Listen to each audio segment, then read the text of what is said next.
Herkese merhaba arkadaşlar. Astronom Astroloji Dünyası'na hepiniz hoş geldiniz. Ben Berçin. 20-26 Mayıs haftasının etkilerine bu videoda sizin için değineceğim ve elimden geldiğince açıklamaya çalışacağım. Bu hafta önemli bir hafta çünkü bir kere Jüpiter ve Venüs'ün kavuşumu var. Ayrıca Yay dolunayını burada deneyimleyeceğiz ve yine önemli bir takım yine gezegen etkileşimleri olacak. Ama onun öncesinde kanalıma abone olmayı, videolarımı beğenmeyi ve yorum yapmayı unutmazsanız sevinirim. İlginize çok teşekkür ederim ama videolarıma like yaptığınız zaman daha fazla insana ulaşmış oluyorum. Bu konuda da desteğinizi bekliyorum. Çok sağ olun. Evet, ayrıca bu hafta içerisinde yine Dolunay'la ilgili bir video çekeceğim. Orada Venüs ve Jüpiter kavuşumuna da değineceğim. Aynı zamanda da yine Dolunay etkilerine sabit yıldızlarla alakalı size bilgiler vereceğim. Hani burada daha böyle size basic şekilde bir takım etkileşimlerden bahsedeceğim arkadaşlar. Evet, sözü daha fazla uzatmadan hemen haftalık etkilere başlayalım. Ne dersiniz? Pazartesi gününe baktığımız zaman zaten pazar günü ay Terazi burcunda ilerliyordu ve bugün de aynı şekilde ilerliyor ve güne ikili ilişkiler ön planda olarak başlayacağız. Hani arkadaşlıklar ön planda olacak ve bunlarla alakalı yine diyaloglarda bir takım yine paylaşımlar çok daha hani önem burada kazanmış olacak arkadaşlar. Yalnız burada duygusal olarak bir takım iniş ve çıkışları deneyimleyebilirsiniz özellikle sabah saatlerinde ve bazı konularda da lütfen eğer bir şeylerde karar almanız burada gerekiyorsa daha kararlı olmaya gayret gösterin. Tabii ki bu etkiye yine ilave olarak hani burada Güneş ve Jüpiter'in yine kavuşum etkisi hani halen bugün içerisinde yine devam etmiş olacak. Burada da mesela bir şeyleri bitirmek ve tamamlamak adına bir takım girişimlerde bulunabilirsiniz. Ve hani hedeflerinize yönelik burada plan ve yine programlar yapmak hani adına daha verimli bir gün olabilir sizin için. Ancak burada yine Venüs'te ayın bir olumsuz etkisi var. Burada sadece beklentilerinizi çok fazla yüksek tutmayın. Hani hayal kırıklıkları verebilir ve bu hani hayal kırıklıkları da ilişkilerinizde özellikle ikili ilişkilerde ya da paylaşımlarınızda bir şekilde sizi hani olumsuz etkileyebilir ve hani bir takım yine sıkıntıları ortaya çıkartabilir. Öğleden sonra ise hani daha böyle akşam saatlerinde ise yine Jüpiter'in bir hani olumsuz etkisi olacak Ay'la beraber. Bu daha çok böyle hani akşam saatlerinde daha fazla etkisini göstermiş olacak. Böyle bir takım yapmış olduğunuz o gelişimlerde ve hani olaylarda daha böyle kendi içinize dönük, daha böyle maneviyatınızı sorgulayarak acaba ben nerede hata yaptım ya da doğru mu yaptım? Acaba bu yeterli miydi? İşte acaba daha fazla mı ilgilenmeliydim ya da hani üzerine düşmeliydim gibi bir takım hani hedefleriniz veya o gittiğiniz yolla alakalı kendi kendinize sorgulamada olabilirsiniz. Salı gününe baktığımız zaman arkadaşlar Güneş İkizler Burcu'na geçmiş oluyor ve tüm İkizler Burcu bireylerinin burada doğum gününü kutluyorum. Onlara harika, muhteşem ve güzel bir güneş dönüşü yılı diliyorum. İnşallah her şey istediğiniz gibi olur arkadaşlar. Şimdi tabii burada Güneş İkizler Burcu'na geçtiği zaman arkadaşlar hani hayatımızda daha fazla böyle bir hareketlenme olabilir. Hani böyle daha aktif olabiliriz, olaylar daha hızlı gelişebilir, iletişim kaynaklı olaylar gündemimize gelebilir. Ama tabii bir takım şeyler çok hızlı olacağı için böyle gerilmeler olabilir, karmaşalar olabilir. Hani bunları da deneyimleyebiliriz. Çok hızlı hareket etmek isteyeceğiz. Hani bu anlamda da bizi aslında biraz zorlayabilir ve hani hatalara da itebilir arkadaşlar. Hani bu konuda da lütfen dikkat edin. Ve yine aynı şekilde çalışma alanlarımızda bir takım yine değişimler, değişiklikler ya da dengelenmeye gelmeler olabilir ve yakın çevrelere hani iş olsun ya da hani aile ziyareti olsun bir takım yine seyahatlerde söz konusu olabilir arkadaşlar. Ve yine bugünün etkisinde Ay Akrep Burcu'na geçmiş oluyor. Burada güçlü olmak ve gücün yine peşinde olmak ve bazı konularda bizi yine derinleştirmek isteyebilir birkaç gün boyunca. Güdüsel olarak daha hani agresif olabiliriz çevremize karşı ya da çevremizde bu denli etkileşimleri yine görebiliriz. İlişkilerde özellikle de ikili ilişkilerde kıskançlık konuları ön plana çıkabilir ya da böyle bir etki verebilir. Hayatımızla ilgili ekonomik alanlar hareketlenecektir ve hani ekonomi ile ilgili yine konular önem yine kazanacaktır. Ayrıca her türlü alan için, yani her türlü etkileşim için bir kere sezgileriniz çok kuvvetli olacak. Bunu da lütfen avantaja çevirmeyi unutmayın bu birkaç gün içerisinde.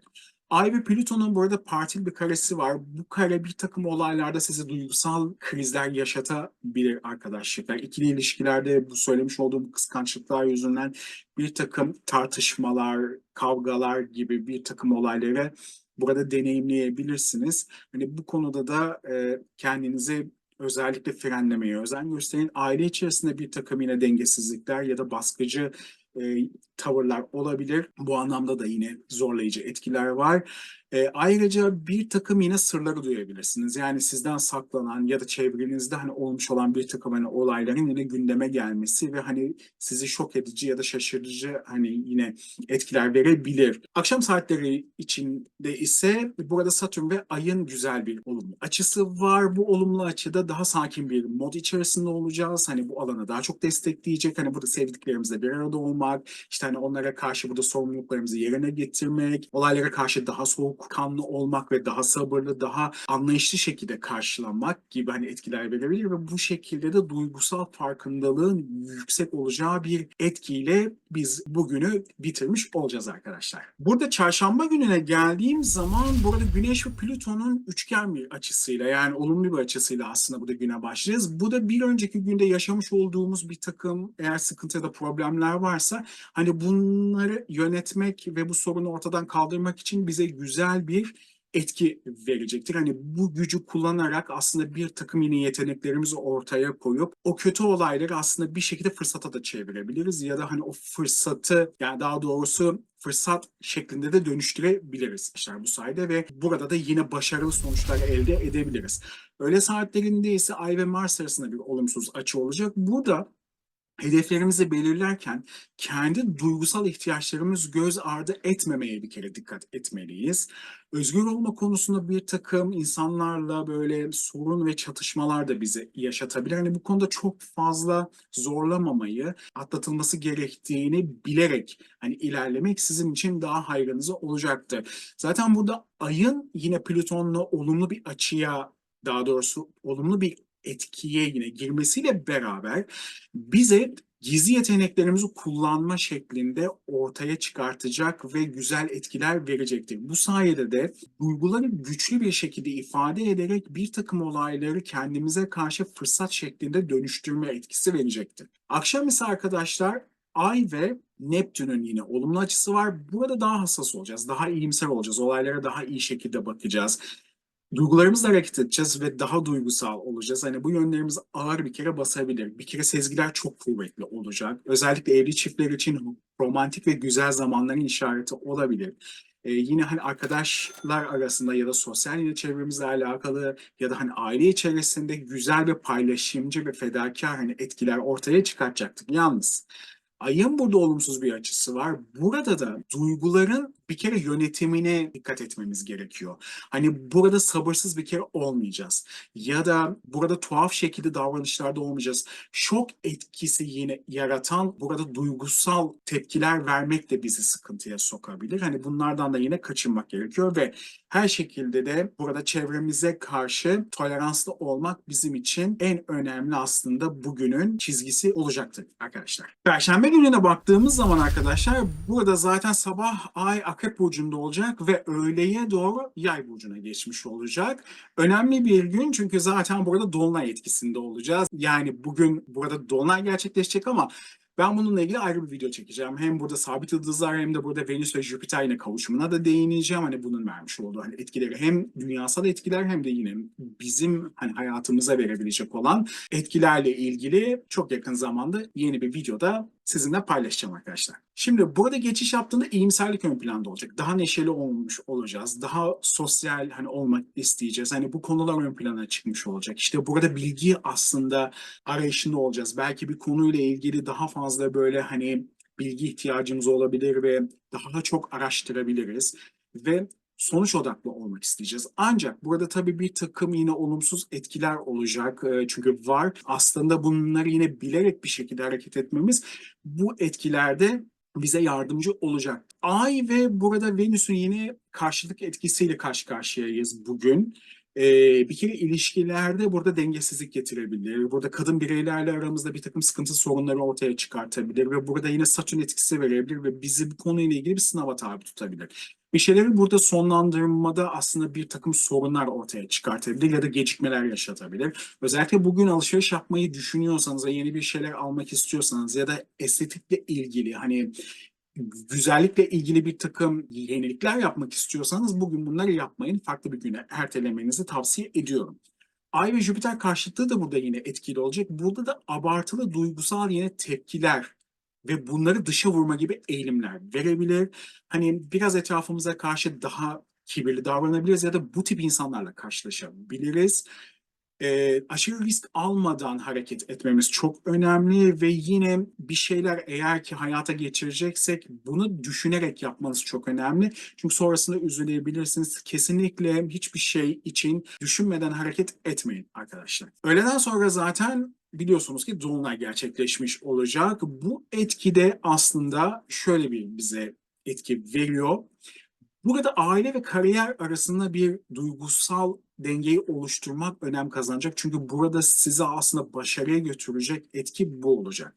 Adaletli davranmak, çünkü burada adalet vurgusu çok ön plana çıkıyor. Yani burada Sezar'ın hakkını Sezar'a vermeniz sizi iyi bir lider yapacaktır. Bu özellikle sizin kariyer hayatınızda olsun ya da aile içerisinde olsun. Bu şekilde davranmanız sizi bir adım öne çıkartacaktır ve size olumlu sonuçlara getirecektir arkadaşlar. Aile konuları, ev konuları burada yine özellikle yine gayrimenkul konuları burada önem kazanabilir bu dolunay etkisinde ve buralarda bir takım yine değişimler, dönüşümler ve revizyonlar ya da iş değişiklikleri ya da bir şekilde kariyer yine değişikliklerinde vurgulayabilir. Zaten burada Venüs ve Jüpiter kavuşumu var. Özellikle burada şöyle bir etki de var. Onu da söyleyeyim. Şanslı bir etki. Yani çünkü biz burada Venüs ve Jüpiter'e daha doğrusu bu kavuşuma şanslı bir etkiyle aslında burada burası. Her ne kadar burada ay karşıtlığını vermiş olsa da iki iyicil gezegenin burada kavuşum yapması bir kere şanslı bir etkidir arkadaşlar. Şimdi burada kimin haritasında hangi evine denk geliyorsa o evin yine konularıyla alakalı onlara güzel fırsatlar çıkartabilir. Şanslı etkiler verebilir. Ya da o evle ilgili bir takım böyle zorluklar ya da zorlanmalar varsa yani o ev yine konularına karşı karşılıklı etkileri ya da herhangi bir gezegenden dolayı böyle bir kareleme etkileri varsa belki o etkileri daha hafifletici, daha yumuşatıcı etkileri sizin karşınıza çıkartabilir bu kavuşum sayesinde arkadaşlar. Cuma gününe baktığım zaman arkadaşlar Ay Mars'ın olumlu açısıyla başlıyoruz. Bir kere burada çalışma eğilimi ön plana çıkıyor. Bu alanda güçlenmek isteyeceğiz. Cesaretimizi ortaya koyacağız ve burada duygularımızı çok iyi şekilde ifade edeceğiz. Hiçbir şeyden korkmadan çok rahatlıkla eğer bir yine sunumunuz varsa ya da bir projeyi herhangi bir toplantıda hani gidip de sunma eğiliminiz varsa bu alanda da sizi güçlendirecektir. Ve harekete geçmeniz gereken eğer ki bir konu varsa da özellikle bugünün sabahını da kullanabilirsiniz arkadaşlar. Özellikle aslarınızla olan ilişkilerinizde bu alanlarda paylaşımcı olursanız sizi hedeflerinize götürecek güzel etkiler alabilirsiniz ve sizi başarı odaklı sonuçlar doğuracaktır bu alanda. Öğleden sonrasında ise dikkat etmeniz gerekiyor arkadaşlar. Çünkü burada bir Ay ve Satürn karesi var. Bir kere burada beklenmedik olumsuz haberler sizin gündeminize düşebilir. Bu konularda bir takım sıkıntı sorunlar yaşayabilirsiniz ya da sizin bu alanda yine kaygılarınız artabilir. İzole olmak isteyebilirsiniz ya da kendi kabuğunuza çekilmek isteyebilirsiniz. Öğleden sonra bir evlilik ya da nikah gibi bir durum varsa bu açı etkisinde olumsuz etkiler verebilir arkadaşlar. Hani olayları burada yine kontrol etmekte de zorlanabilirsiniz. Zaten burada bir de aynı şekilde Merkür'ün de bir etkisi var. Burada söyledikleriniz ile hissettikleriniz aynı olmayabilir ya da size verilen burada sözlerin yerine getirilmediğini de görebilirsiniz. Bir şeyler hakkında da burada karar alırken duygu ile mantık arasında böyle bir takım dengelenmede zorluklar ve sıkıntılar da size vermesi mümkündür arkadaşlar. Akşam ise burada Uranüs'ün bir açısı var. Burada bir şeylerde değişimi isteyeceksiniz ya da size böyle bir etki verebilir ya da bu değişimi yapmak için heyecanlanacaksınız. Hani böyle bir girişimi de size karşı sunabilir. Ama burada yanılgılara karşı bir kere dikkat etmek gerekiyor. Aceleci hiçbir şekilde davranmayın ya da hani aceleyle bir takım yine kararlar almayın. Evlilik ya da aileyle ilgili yine konular hani üzerine eğilmek bir kere zorunda kalabilirsiniz. Hani bu alanlarda da yine iyicene, güzelcene tartarak yine düşünmenizde fayda var. Sonrasında hani hatalı bir konuma düşmemek adına arkadaşlar. Umarım sizin için keyifli bir akşam olur. Cumartesi gününe baktığımız zaman sabah saatlerinde Uranüs'ün olumsuz bir açısı var arkadaşlar. Burada kendinizi, çevrenizi ifade ederken ya da bir şeyleri hani burada paylaşırken farkında olmadan hareket edebilirsiniz. Hani bir takım hatalar yapabilirsiniz ya da insanlara kırıcı şekilde davranabilirsiniz. Ve bu sayede de yine çevrenizdeki bir takım gelişen olayları anlamakta zorluk çekebilirsiniz ya da sizin karşınıza çıkan bir takım fırsatları da bir şekilde geri tepmiş olabilirsiniz. Onun için bu alanda sabah saatlerinde dikkat etmenizi öneriyorum. Öğle ve öğleden sonra ise Ay ve Neptün arasında olumsuz bir açı var. Burada alıngan olabiliriz ya da kendimizi bir takım yine konularda aslında kandırılmış hissedebiliriz ya da kandırıyor da olabiliriz. Bir takım yine böyle bir duygusal yine karmaşalar içerisinde olabiliriz. Zorlu bir takım olaylar bizim karşımıza çıkabilir ve bunlarla uğraşmak istemeyebiliriz. Yani bunlarla uğraşacak gücü kendimizde bulamayabiliriz. Böyle bir yaklaşımda bulunabiliriz. Ve tabii ki hani olaylara ve ilişkilere karşı da daha hani hassas ve kırılgan olacağımız bir etki verecektir. Zaten burada gün içerisinde öğleden sonra hani akşama doğru Oğlak Burcu'na geçmiş olacak Ay. Hani burada bir takım yine sorumluluklarımız ön plana çıkacak ama bunları yine yerine getirmekte zorlanmalar verecektir bu açı. İşte belki bir şeyleri planlamak, hani organize etmek size zor gelecektir. Çünkü burada Ay hani diyecek hadi artık hani bunları organize edelim. Bir şekilde kendi işimize hani odaklanalım şeklinde bir eğilim verecektir. Önümüzdeki birkaç gün içerisinde bunları yerine getirmek çok daha doğru bir karar olacaktır arkadaşlar. Ve hani burada hani ilerleyen günlerde işlerinizi bitirmek ya da hani işinizi en iyi şekilde hani ortaya koymak için sizi çalıştıracaktır ve size bir takım yine burada sorumluluklar yükleyecektir. Ve çok fazla yine sorumlulukla uğraşmak zorunda kalırsanız hani üzerinizde de çok fazla stres yükü de binmiş olabilir. Bu önümüzdeki birkaç gün içerisinde buna da dikkat edin lütfen. Ay ve Jüpiter ve aynı zamanda da yine burada Venüs'le olumsuz bir etki var. Burada değerler öne çıkıyor. Böyle bir aile içerisinde ya da ilişkileriniz arasında böyle bir değerleri sorgulama hani içerisine girebilirsiniz ya da hani bu denli olumsuzluklar aslında bir şekilde sizin karşınıza çıkabilir hani veya gündeminize gelebilir. Özellikle burada yaşanılan ilişkilerde hani burada beklentilerin istenildiği gibi olmaması ya da hani o beklenilen o davranışlarla karşılaşmamanız ve bunları değerlendirmeniz yani sanki böyle bir değersizliği hissetmeniz gibi etkiler size verebilir. Bu alanlarda sizi zorlayabilir ve böyle bir etki olduğu zaman da bu sorumluluk zamanında ya da bu işte hani hayatınızı planlayacağınız ya da yine bu çalışma ortamındaki hani etkileşimde burada Venüs sizin yaratıcılığınızı ortaya koymada size zorluklar verebilir. O yüzden cumartesi günkü özellikle hani öğleden sonraki yani etkilere dikkat etmenizi öneriyorum arkadaşlar. Ve geldik son gün, pazar gününe artık Jüpiter İkizler Burcu'na geçmiş oluyor arkadaşlar. Burada Boğa Burcu'ndaki seyrini tamamlamış oluyor. Bir kere yeni fikirlere açık olacağımız bir zaman olacak. Çok daha meraklı olacağız. Daha doğrusu merak etmemiz ön planda olacak. İşte birçok yine konuya odaklanmak isteyeceğiz. Bir şeyleri bir arada yürütmek isteyeceğiz. Aynı anda birden fazla iş yapmak isteyeceğiz ve bu konuda hızlı aslında hani olmak isteyeceğiz ve bu işleri yaparken de bazı şeyleri de büyütmek ve çoğaltmak isteyeceğiz. Yani aslında iyicil hani etkiler verecektir. Yalnız burada tabii ki olumsuz tarafıyla değerlendirmek gerekirse bir kere hızlı hareket ederken arkadaşlar çok iyi şekilde hani hata yapmadan ve mantığınızla hareket etmeyi özellikle size tavsiye ediyorum. İkili ilişkilerde dedikodulardan bir kere kaçının. Çünkü burada ikizlerin yine gölge yanını ortaya koyabilir. Ya da bir şeyleri söylerken çok fazla sivri dilli de olmamaya özen gösterin. Bu etkileşim içerisinde çok fazla sık seyahatleriniz olabilir ama bunlar yine kısa yolculuklar olabilir. Yani yakın çevrelere gidebilirsiniz. Burada sabah saatlerinde Merkür'ün çok güzel bir açısı olacak. Burada kendinizi ifade ederken bir kere çok yetenekli olacaksınız. Bilgiyi burada karşı tarafa aktarmakta ya da karşı taraftan burada bilgiyi almakta size olumlu güzel etkiler verecektir. Burada yine başkalarını dinlemek ve yine başkalarının sizi dinlemesini sağlayan yaklaşımları size yine ortaya çıkartacaktır.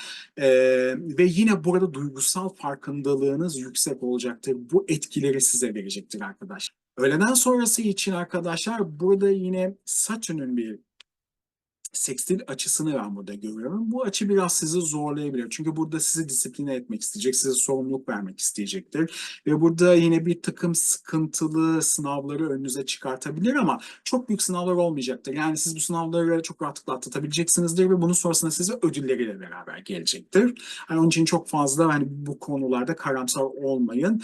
Sadece burada sorumluluk ve disiplini aldığınız zaman sizin önünüzün her zaman açık olduğunu unutmayın. Özellikle bu Satürn etkilerinde.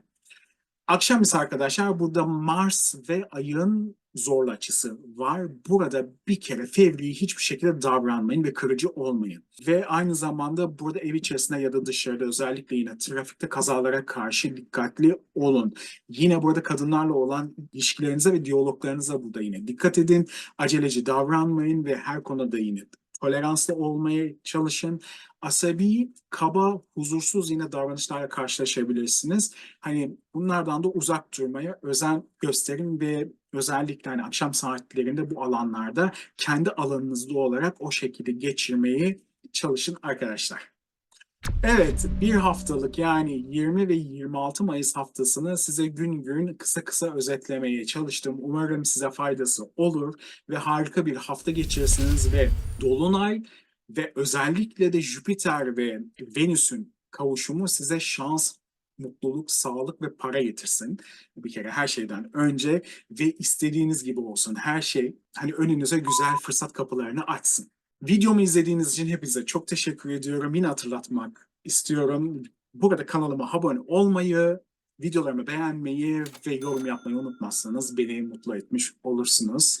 Bir sonraki videoda görüşmek üzere diyorum. Kendinize çok iyi bakın ve sağlıcakla kalın. Hoşça kalın arkadaşlar.